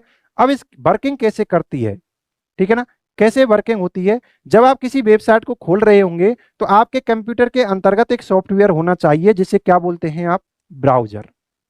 क्योंकि कहीं ना कहीं तो आप उस, जो भी चीज आप सर्च करोगे, उसे लिखोगे कहीं, और कहीं तो देखोगे, कोई इंटरफेस तो होगा उसे देखने के लिए। तो आपके कंप्यूटर में ऐसी कोई ना कोई चीज तो होनी चाहिए, तो इसे ही आप क्या कहते हो? ब्राउजर। जब हम कुछ भी चीज सर्च करते हैं दोस्तों, आप क्या करते हो? अपने मोबाइल के अंतर्गत क्रोम के ऊपर जाते हो, ठीक है ना। तो क्रोम क्या हुआ? आपका एक ब्राउजर ही तो हुआ। यानी कि सबसे पहली जो नेसेसरी बात है, आपके जो क्लाइंट कंप्यूटर है, इसके अंतर्गत ब्राउजर होना चाहिए। अब ब्राउजर के अंतर्गत जो भी चीज आप सर्च करेंगे, ठीक है ना, उसको क्या करोगे? उसको देखोगे आप ब्राउजर के अंतर्गत। कोई भी चीज, कोई भी शब्द आपने टाइप किए, सर्च होकर जहां पर दिखाई देंगे, कहां पर दिखाई देंगे? ब्राउजर के ऊपर। अब क्या होगा, कोई भी चीज सर्च कैसे होती है? ब्राउजर के ऊपर आपने टाइप किया, मान के चलो आप क्या कर रहे हो? इंफॉर्मेशन टेक्नोलॉजी, इंफॉर्मेशन टेक्नोलॉजी, ये आपने सर्च किया किसके ऊपर? अपने कंप्यूटर के अंतर्गत, या अपने मोबाइल के अंतर्गत ब्राउजर खोला, यानी क्रोम खोला, और वहां पर क्या किया? इंफॉर्मेशन टेक्नोलॉजी से रिलेटेड कंटेंट। अब क्या होगा, जैसे आपने ये वर्ड टाइप कर दिए, उसके बाद काम स्टार्ट होता है सर्च इंजन का, सर्च इंजन का। सर्च इंजन क्या करेगा? आपने जो ये वर्ड टाइप किए हैं, सर्च इंजन इनको लेकर सर्वर के ऊपर जाएगा, और वहां पर चेक करेगा कि किस किस वेबसाइट के अंतर्गत इंफॉर्मेशन टेक्नोलॉजी से रिलेटेड कंटेंट है, ठीक है ना। जिस जिस वेबसाइट के अंतर्गत इंफॉर्मेशन टेक्नोलॉजी से रिलेटेड जो हमने सर्च किया है, इससे रिलेटेड कंटेंट होगा, उस वेबसाइट को उठाकर आपके ब्राउजर के ऊपर ले आएगा। इस काम को कौन कर रहा है? Search engine. यानी कि ये तीनों चारों चीज आपस में रिलेटेड हैं, इसलिए हम एक सिस्टमेटिक रूप से पढ़ रहे हैं। सबसे पहले आपके पास इंटरनेट होना चाहिए, यदि आप क्लाइंट कंप्यूटर को सर्वर कंप्यूटर से कनेक्ट करना चाह रहे हैं। उसके बाद आप कोई भी चीज सर्च करना चाह रहे हैं, तो आपके कंप्यूटर में ब्राउजर होना चाहिए। अब यदि ब्राउजर है, तो ब्राउजर के अंतर्गत होता है दोस्तों, ब्राउजर के अंदर जैसे आप कोई कीवर्ड टाइप करोगे, उसके बाद काम स्टार्ट होता है सर्च इंजन का। क्योंकि यहां से यहां तक जो लेकर जाएगा उस सूचना को, और उधर से लेकर आएगा, उसे क्या बोलते हैं? सर्च इंजन, ठीक है। कुछ इस तरह से आपकी वर्किंग होती है। अभी हम पढ़ रहे हैं, हमने इंटरनेट पढ़ लिया है, उसके बाद हम पढ़ रहे हैं ब्राउजर, और उसके बाद पढ़ेंगे सर्च इंजन, ठीक है। अब यहाँ पर दो शब्द और आ रहे हैं दोस्तों, एक सर्वर, ठीक है, और एक है क्लाइंट, ठीक है। यहां से राजस्थान पुलिस के अंतर्गत बार बार क्वेश्चन पूछा जाता है, आप भी समझ लो, क्या पता क्वेश्चन पूछ लिया जाए। राजस्थान पुलिस के अंतर्गत बार बार क्वेश्चन पूछा जाता है, कैसा कि कोई भी फाइल है इसको क्लाइंट कंप्यूटर यदि आप यूज ले रहे हो, आपकी लोकल हार्ड डिस्क रहेगी, आपके कंप्यूटर में जो हार्ड डिस्क रहेगी उसे आप लोकल हार्ड डिस्क ही तो बोलोगे, क्योंकि आप देखते हो जहां पर आप रहते हो आप क्या बोलते हो, मैं तो यहीं का लोकल हूँ। ठीक है, ऐसे ही आप यूजर जिस कंप्यूटर को यूज कर रहा है उसे क्या बोलते हैं, क्लाइंट कंप्यूटर। और क्लाइंट कंप्यूटर के अंतर्गत क्या होती है, लोकल हार्ड डिस्क। तो यहाँ से राजस्थान पुलिस के एग्जाम में कैसा क्वेश्चन आ रहा है, यानी कि आपकी हार्ड डिस्क के अंतर्गत कोई फाइल पड़ी हुई होगी, कोई वीडियो होगा, ठीक है ना, कोई फोटो होगी। तो आप जब अपने लोकल हार्ड डिस्क से कोई भी फाइल, वीडियो, पिक्चर सर्वर के ऊपर डालते हो तो इस चीज को क्या कहते हैं। और अब जब आप सर्वर से किसी भी चीज को, वीडियो को, फाइल को अपने कंप्यूटर पर लेकर आते हो तो इस चीज को क्या कहते हैं। दोस्तों, इसका सीधा सीधा सा एग्जांपल मैं आपको इमेजिनेशन कराता हूं। जब आप अपनी फेसबुक को चलाते हो तो फेसबुक के ऊपर आप कोई भी फोटो डालते हो तो आपकी लोकल मेमोरी से, लोकल हार्ड डिस्क से वो फोटो कहाँ जा रहा है, उस फेसबुक की सर्वर के ऊपर। ठीक है, फेसबुक के सर्वर के ऊपर। क्योंकि अब आप क्या कर सकते हो, यदि आपने किसी भी फोटो को अपनी फेसबुक पर डाल दिया है, यदि आप उसको अपने कंप्यूटर के अंतर्गत या मोबाइल के अंतर्गत डिलीट कर देते हैं तो आपके जो फेसबुक है वहां पर वह फोटो बना हुआ रहेगा। ठीक है ना, वह डिलीट वहां से नहीं होगा। क्यों? क्योंकि वह फेसबुक के सर्वर पर चला गया है। ठीक है, तो ऐसे इसी बात को वो कहना चाह रहा है, जब आप अपने मोबाइल से या कंप्यूटर से फेसबुक पर, फेसबुक के सर्वर पर कोई भी चीज डालते हो, इसे क्या कहते हैं दोस्तों, इसे कहा जाता है अपलोडिंग। क्या कहा जाता है, अपलोडिंग। और जैसे ही आप सर्वर से इस लोकल हार्ड डिस्क पर यानी क्लाइंट कंप्यूटर के ऊपर कोई भी फाइल लेकर आते हो, इसे क्या कहते हो, डाउनलोडिंग। ठीक है ना, तो कई बार आप क्या करते हो, ठीक है, कोई वीडियो यूट्यूब पर होती है उसको अपने कंप्यूटर में लेकर आते हो यूट्यूब से, वह यूट्यूब के सर्वर पर पड़ी हुई है, यानी यूट्यूब का जो बहुत बड़ा कंप्यूटर होगा, जो जहां पर पूरे यूट्यूब का कंटेंट स्टोर हो रखा होगा, वहां से उस डेटा को उठाकर आप कहाँ लाए हो, अपने कंप्यूटर में। तो ये चीज क्या होती है, ये होती है डाउनलोडिंग। और जब आप अपने कंप्यूटर से सर्वर पर भेजते हो, ये चीज होती है अपलोडिंग। तो ये दो शब्द आपके समझ में आ गए होंगे, डाउनलोडिंग और अपलोडिंग। अब हम चलते हैं किसके ऊपर, ब्राउजर के ऊपर। ठीक है, तो ब्राउजर दोस्तों दो तरह के होते हैं, एक होता है टेक्स्ट बेस्ड, एक होता है जीयूआई बेस्ड। जब आपने ऑपरेटिंग सिस्टम पढ़ा होगा तो आपने वहां पर देखा होगा कि इंटरफेस दो तरह का होता है, एक होता है सीयूआई बेस्ड, ठीक है ना, और एक होता है जीयूआई बेस्ड। सीयूआई में केवल आप किसका प्रयोग करते हो, कीबोर्ड का। और जीयूआई के अंतर्गत आप माउस प्लस कीबोर्ड दोनों का उपयोग करते हो, माउस प्लस कीबोर्ड। यानी कि इसके ऊपर आप केवल टाइप करके ही जा सकते हो। टेक्स्ट बेस्ड ब्राउजर का मतलब है ऐसे ब्राउजर जहां पर आप केवल टाइप कर सकते थे कीबोर्ड की सहायता से। लेकिन जीयूआई बेस में क्या हुआ, आप क्या कर सकते हो, ब्राउजर के ऊपर कोई भी चीज बोलकर भी आप दे सकते हो। ठीक है, आप किसी पिक्चर के माध्यम से भी अपलोड कर सकते हो, कुछ भी देख सकते हो ब्राउजर के ऊपर। इसलिए ये क्या हो गया, जीयूआई बेस भी हो गया और टेक्स्ट बेस्ड, दो तरह के हो गए। अब यहां से आपके एग्जाम में कैसे क्वेश्चन पूछे जाते हैं, आगे चलते हैं। तो यहां से पहला क्वेश्चन जो बनता है ब्राउजर से कि दुनिया का पहला, ठीक है ना, पहला वेब ब्राउजर कौन सा है। तो वेब ब्राउजर कौन सा है दोस्तों, या ब्राउजर बोलो या वेब बोलो, ठीक है, कौन सा है, वर्ल्ड वाइड वेब। और इसको बाद में नाम परिवर्तित करके यानी इसका रीनेम कर दिया गया था, क्या कर दिया गया, नेक्सस। ठीक है, अब इसको रीनेम क्यों किया गया दोस्तों, इसका नाम क्या है, वर्ल्ड वाइड वेब। और एक हमने पहले पढ़ा था WWW, उसकी भी फुल फॉर्म क्या थी, वर्ल्ड वाइड वेब। लेकिन यहां पर दोस्तों इन शब्दों के बीच में स्पेस दिया हुआ था, यानी कैसे, जब आप इसकी फुल फॉर्म लिख रहे थे तो आपने शब्दों के बीच में स्पेस दिया था, वर्ल्ड वाइड वेब। लेकिन इस जगह पर स्पेस नहीं है, आप देख पा रहे हैं। ठीक है, लेकिन बोलने में तो दोस्तों वर्ल्ड वाइड वेब ही आएगा ना। तो यहां पर कंफ्यूजन पैदा हो गया था कि आप ब्राउजर की बात कर रहे हो कि आप वेब की बात कर रहे हो, किसकी बात कर रहे हो। तो इन्होंने क्या किया कि इस वर्ल्ड वाइड वेब का नाम चेंज करके क्या कर दिया, नेक्सस कर दिया। ठीक है, तो आपसे यदि पूछा जाए कि दुनिया का फर्स्ट वेब ब्राउजर कौन सा है, वर्ल्ड वाइड वेब मिले तो इसको कर देना है, ये नहीं मिले तो नेक्सस को कर देना है। यदि दोनों मिल जाएं तो पहले कौन आया है दोस्तों, पहले वर्ल्ड वाइड वेब आया है, उसके बाद इसका रीनेम किया गया है। तो दोनों मिल जाएं तो इसको सही करना है, और यदि एक ही मिले तो जो मिले ऑप्शन में वही सही कर देना। अब इसको लेकर कौन आए थे दोस्तों, इसको लेकर आए थे, इन्वेंटर कौन है इसके, टिम बर्नर्स ली। किस ईयर में लेकर आ रहे हैं, 1990 ईस्वी में। ठीक है, ये हमने बात कर ली दुनिया की, किसकी बात कर ली, दुनिया की। अब हम बात करते हैं भारत की, कि भारत में वेब ब्राउजर कब आया है। तो भारत का फर्स्ट वेब ब्राउजर है दोस्तों, कौन सा है, एपिक। यही आपके एलडीसी एग्जाम में पूछा गया था, ये वाला। ठीक है, यह है आपके एलडीसी 2018, एलडीसी एग्जाम 2018 में पूछा गया था। अभी मैं प्रूफ दूंगा उसका, एज इट इज मैंने उस क्वेश्चन को उठाया है। और इसके इन्वेंटर कौन है? आलोक भारद्वाज। कब आया है ये? 2010 ईस्वी के अंतर्गत। ठीक है। उसके बाद हम बात करें, यदि टेक्स्ट और जीयूआई बेस्ड के आधार पर बात करें, तो first text based web browser कौन सा है?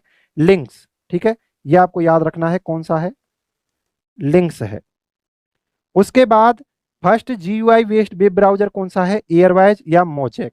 पहले एयरवाइज नाम था, उसके बाद मोजेक पड़ गया है। ठीक है, दोनों एक ही हैं। यदि दोनों ऑप्शन में आ जाए तो एयरवाइज मानना है, उसके बाद मोजेक मानना है, लेकिन आपको एक ही मिलेगा। यह भी आपके एलडीसी 2018 में पूछा गया था। देखो दोस्तों, एक ही जगह से दो दो क्वेश्चन पूछे जा रहे हैं, इसलिए चीजें तो इंपॉर्टेंट हैं। अब आप कितना ध्यान देते हो यह आपके ऊपर निर्भर है। कंटेंट बिल्कुल आपके एग्जाम ओरिएंटेड है। ठीक है, कोई भी चीज अनवांटेड नहीं लिखी गई है, बिल्कुल आपके एग्जाम ओरिएंटेड है। दो क्वेश्चन इसी पीपीटी से पूछ लिए गए हैं। ठीक है, इसी स्लाइड से, इस पीपीटी की इसी स्लाइड से, इस पूरी पीपीटी से 5 से 6 क्वेश्चन आए होंगे। उसके बाद हम बात करें एग्जाम्पल ऑफ ब्राउजर, यहां से भी एक क्वेश्चन आया था एलडीसी 2018 के अंतर्गत। देखो, ब्राउजर और सर्च इंजन से क्वेश्चन आएंगे।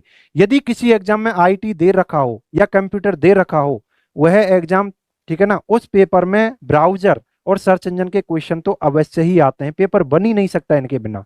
ठीक है, बहुत इंपॉर्टेंट है, ये आपको नहीं छोड़ने हैं। तो यहाँ पर एग्जाम्पल की बात करें हम, इंटरनेट एक्सप्लोरर और एज। ठीक है, आपको इनकी कंपनी भी याद रखनी है। कौन सी कंपनी है? माइक्रोसॉफ्ट। ठीक है, इन दोनों ब्राउजर को माइक्रोसॉफ्ट कंपनी लेकर आई थी। इंटरनेट ब्राउजर को दोस्तों विंडो, ठीक है, विंडो 95 जब आई थी तब इंक्लूड किया गया था, विंडो 95 के साथ ही आया था ये। ठीक है, तो कब आया है ये? 1995 ईस्वी में। उसके बाद एज है, ये विंडो 10 के साथ आया है। ठीक है, विंडो 10 आई थी आपकी 2015 में। तो ये माइक्रोसॉफ्ट आपको याद रखना है। उसके बाद आपको याद रखना है सफारी। सफारी की आपको, ठीक है, कंपनी याद रखनी है। किसका है सफारी ब्राउजर? एप्पल का। उसके बाद आपको क्रोम याद रखना है। क्रोम किसका है दोस्तों? गूगल का। तो इसलिए कई बार इसके सामने गूगल क्रोम भी लिखा हुआ जाता है, तो ये भी आपको याद रखना है। Internet explorer, Edge, Safari, Chrome, Mozilla Firefox, ठीक है, ओपेरा मिनी, ये सभी किसके एग्जाम्पल हैं? Example of browser. क्योंकि एग्जाम में क्वेश्चन पूछा जाता है कि कौन सा ब्राउजर का एग्जाम्पल है या कौन सा ब्राउजर का एग्जाम्पल नहीं है। यदि आपको ये एग्जाम्पल याद है, आप उस क्वेश्चन को आसानी से कर लोगे। अब आगे चलते हैं।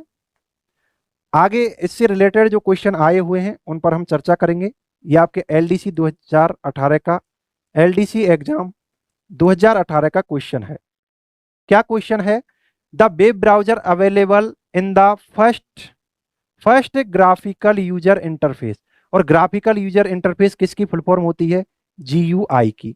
तो यानी ये पूछ रहा है कि ऐसा कौन सा वेब ब्राउजर था जो पहला जीयूआई बेस्ड था। ठीक है, तो सबसे पहले ओपेरा था क्या? एयरवाइज था क्या? फायरफॉक्स था क्या? क्रोम था क्या? मैंने आपको बताया था एयरवाइज। ठीक है ना, या आप इसको क्या बोल सकते हैं? मोजेक। यह आपका आंसर हो जाएगा। ये पहला जीयूआई बेस्ड, ठीक है ना, जीयूआई बेस्ड वेब ब्राउजर था एयरवाइज। हिंदी में आप देखना चाहें एयरवाइज, और ये सभी ब्राउजर के एग्जाम्पल हैं। उसके बाद हम बात करते हैं सर्च इंजन की। कॉन्सेप्ट मैंने समझा ही दिया है। सर्च इंजन क्या काम करता है? जब आप ब्राउजर के ऊपर कोई भी चीज सर्च करना चाह रहे होते हैं, वहां पर कुछ कीवर्ड आप टाइप करते हैं। जैसे ही आपने कोई कीवर्ड टाइप किया, उसको लेकर कौन जाएगा?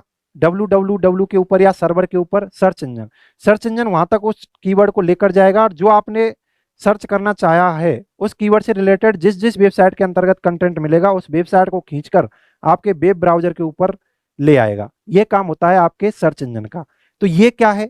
सबसे पहला क्वेश्चन, तो ये भी एक एप्लीकेशन सॉफ्टवेयर है, या आप बोल सकते हो छोटे छोटे मैक्रो प्रोग्राम्स होते हैं। यह वेब ब्राउजर के माध्यम से एक्सेस किया जाता है, यानी कि यह, ठीक है ना, अकेला नहीं रहता है, आपके वेब ब्राउजर के अंदर ही ये वर्क करेगा। ठीक है, अकेले में आप इसको यूज नहीं ले सकते, आपके पास ब्राउजर होना चाहिए। ब्राउजर के ऊपर जो इंटरफेस रहेगा वहां पर आप कुछ टाइप करोगे, उसके बाद आपका सर्च इंजन काम करना स्टार्ट करता है। तो ये भी क्वेश्चन दिल्ली पुलिस में आया हुआ है, दिल्ली पुलिस में आया हुआ है। क्योंकि दोस्तों मैं राजस्थान ठीक है ना, और केंद्र दोनों एग्जाम को लेकर पढ़ाता हूं, ठीक है। तो मुझे पता है कि कौन सा क्वेश्चन किस एग्जाम में पूछा गया है। तो यह दिल्ली पुलिस में पूछा गया था कि यह वेब ब्राउजर के माध्यम से एक्सेस किया जाता है। अब इसका यूज क्या है? It is used to search web pages information by specified term. मैंने आपको बताया था, आप ब्राउजर के ऊपर कुछ टर्म्स लिखोगे, ठीक है ना, कुछ टाइप करोगे, उन्हीं को लेकर जो आपका वेब पेजेज है वहां पर जानकारी लिखी हुई होती है, उनको खींच कर ये लाता है, सर्च करके लाता है। अब इसके एग्जाम्पल आपको याद रखने हैं, क्योंकि इसका जो क्वेश्चन है इसके एग्जाम्पल से ही पूछा जाता है, ठीक है। अब इसके एग्जाम्पल कौन कौन से हैं उन पर हम चर्चा करेंगे। यदि हम इनके एग्जाम्पल की बात करें तो दुनिया का, ठीक है, पिछली बार वेब ब्राउजर से क्वेश्चन आ गया था, यहां से भी एक क्वेश्चन आया था, कौन सा आया था उस पर भी मैं चर्चा करूंगा। तो पहला क्वेश्चन जो यहां से बनता है, बहुत अच्छा क्वेश्चन है, इंपॉर्टेंट है, इस बार आ सकता है। दुनिया का पहला सर्च इंजन कौन सा है? तो यह है आर्ची। आर्ची। आर्ची कब आया है? आर्ची आया है 1990 ईस्वी में। ये डेट याद रखनी है, क्योंकि फर्स्ट है, जो भी चीज फर्स्ट रहेगी यूनिक रहेगी और एग्जाम के हिसाब से अच्छी रहेगी, इंपॉर्टेंट रहेगी। उसके बाद है कौन सा? याहू, ठीक है। याहू कब आया है? 1995 ईस्वी में। उसके बाद है गूगल, 1998 ईस्वी में। अब आपको यहां पर कंफ्यूज नहीं होना है दोस्तों, केवल गूगल लिखा हुआ है, केवल गूगल लिखा हुआ है, इसका मतलब है वह सर्च इंजन की बात कर रहा है, सर्च इंजन की बात कर रहा है। और केवल क्रोम लिखा हुआ है, केवल क्रोम लिखा हुआ है, इसका मतलब है वो ब्राउजर की बात कर रहा है। और या फिर दोनों को यूज ले ले वो, ठीक है, गूगल क्रोम ऐसे भी यूज ले ले तो भी वो किसकी बात कर रहा है? ब्राउजर की बात कर रहा है। क्योंकि दोस्तों गूगल है, क्रोम है तो गूगल का ही, ठीक है। जब अकेला गूगल मिले तभी आपको सर्च इंजन मानना है। यदि गूगल और क्रोम साथ में मिल जाएं तो आपको क्या मानना है? ब्राउजर। और क्रोम भी क्या है? ब्राउजर।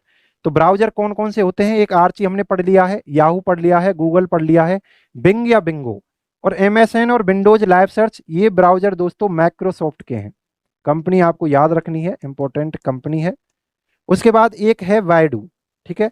अब वाइडू है दोस्तों, इसकी कंट्री आपको याद रखनी है, चीन का है। और ये दोनों डक डक गो, ठीक है, डक डक गो और ask.com, ये अमेरिका के हैं, ये अमेरिका के सर्च इंजन हैं। उसके बाद यानडेक्स, लाइकोस, अल्टा विस्टा, ये भी आपको याद रखने हैं। और एक और होता है दोस्तों, ठीक है, एक होता है गुरुजी और एक होता है चाचा, ठीक है। गुरुजी, चाचा, ये भी आपके क्या होते हैं? सर्च इंजन होते हैं। इतने आपको याद रखने हैं, ठीक है। पिछली बार एलडीसी एग्जाम में कैसा क्वेश्चन पूछा गया था, इस पर हम चर्चा करते हैं, ठीक है। एज इट इज वही क्वेश्चन है, ठीक है। आपको क्वेश्चन दिखाई दे रहा होगा, which one of the following is not a search engine. यदि आपको सभी सर्च इंजन आते थे तो आप यहां से अंदाजा लगा सकते थे कि कौन सा सर्च इंजन नहीं है, ठीक है। अब देखो दोस्तों, गूगल आपका सर्च इंजन है, याहू आपका सर्च इंजन है, बिंग आपका सर्च इंजन है, और यहाँ पर क्रोम दे दिया। देखो, जब सर्च इंजन के क्वेश्चन पूछे जाते हैं तो उनके एग्जाम्पल में यानी उसके ऑप्शन में ब्राउजर ही दिया हुआ होता है अक्सर, क्योंकि लोग ब्राउजर और सर्च इंजन में कंफ्यूज होते रहते हैं, ठीक है। तो इसलिए आपको याद रखना है कि गूगल एक ब्राउजर है। कई बार हम ध्यान भूल जाते हैं, ठीक है ना, गूगल वालों में कंफ्यूज हो जाते हैं क्रोम और गूगल के बीच में। गूगल एक सर्च इंजन है, गूगल एक सर्च इंजन है, ठीक है, और क्रोम एक ब्राउजर है। ये भी आपके एलडीसी एग्जाम 2018 में आया हुआ क्वेश्चन है, एलडीसी एग्जाम 2018 में आया हुआ क्वेश्चन है। सब कुछ कवर करेंगे, कुछ भी नहीं छोड़ेंगे दोस्तों। लेकिन क्या है, आईटी बहुत बड़ी है, ठीक है ना, इसलिए क्वेश्चन कैसा भी पूछा जा सकता है, लेकिन हमारा बेसिक तो क्लियर हो, ठीक है, बेसिक तो कवर हो। यानी कि ऐसी चीजों को तो छोड़कर नहीं जा रहे जहां पर लोग हमसे आगे निकल जाएं। चलो, हम लोगों से आगे नहीं निकल पाए कोई बात नहीं, हम एक्स्ट्रा नहीं कर पाए कोई बात नहीं, लेकिन उतना तो कंटेंट पढ़े कि हम लोगों से पीछे नहीं रहे, ठीक है। यही तो कंपटीशन होता है। यानी कि जिस क्वेश्चन को सभी छोड़ रहे हों वो छूट जाए, कोई दिक्कत नहीं, लेकिन जिस क्वेश्चन को सभी कर रहे हों और यदि वह आपसे छूट जाए तो वहां पर आप बहुत पिछड़ जाते हो दोस्तों कंपटीशन के अंतर्गत। तो ये रणनीति है, मैं एक रणनीति के ऊपर कि आप अब लास्ट टाइम पर क्या पढ़ें, कैसे पढ़ें, ठीक है ना, रिवाइज करें या टेस्ट दें, क्या क्या चीज आपकी, क्या क्या रणनीति होनी चाहिए, इस पर मैं एक वीडियो लेकर आऊंगा, ठीक है। सटीक रणनीति बताएंगे, यदि आपने उसको फॉलो कर लिया निश्चित ही आप सफलता की प्राप्ति कर लोगे, ठीक है। तो ये क्वेश्चन हो गया है क्रोम, ठीक है। तो ये आपके, ठीक है, यहाँ पर खत्म होता है। तो ये आपका कंटेंट था, ठीक है। हमने पूरी कोशिश की है, ईमानदारी से मेहनत की है दोस्तों, क्योंकि हमारे पास, ठीक है ना, कोई भी हम हेल्पर नहीं है, ठीक है। मैं ही पीपीटी तैयार करता हूँ, मैं ही पूरे कंटेंट को तैयार करता हूँ, इसलिए टाइम लगता है, ठीक है। इसके लिए मैं क्षमा प्रार्थी हूँ कि रोजाना वीडियो अपलोड नहीं कर पाऊंगा, लेकिन 1-2 दिन के अंतर्गत आपके आईटी से रिलेटेड जितना भी कंटेंट है सब कुछ उपलब्ध हो जाएगा आपके पास। इसकी पीडीएफ भी आ जाएगी। अब पीडीएफ कहाँ मिलेगी, कुछ स्टूडेंट पूछते हैं, तो पीडीएफ हमारे टेलीग्राम चैनल पर मिलेगी, और टेलीग्राम चैनल की लिंक हमारे यूट्यूब का जो डिस्क्रिप्शन है वहां पर लिखी हुई है, ठीक है। तो ये आपका पूरा कंटेंट हो गया, और अगली वीडियो में फिर मिलेंगे। आज के लिए इतना ही, ठीक है। आपका बहुत बहुत धन्यवाद। राधे राधे।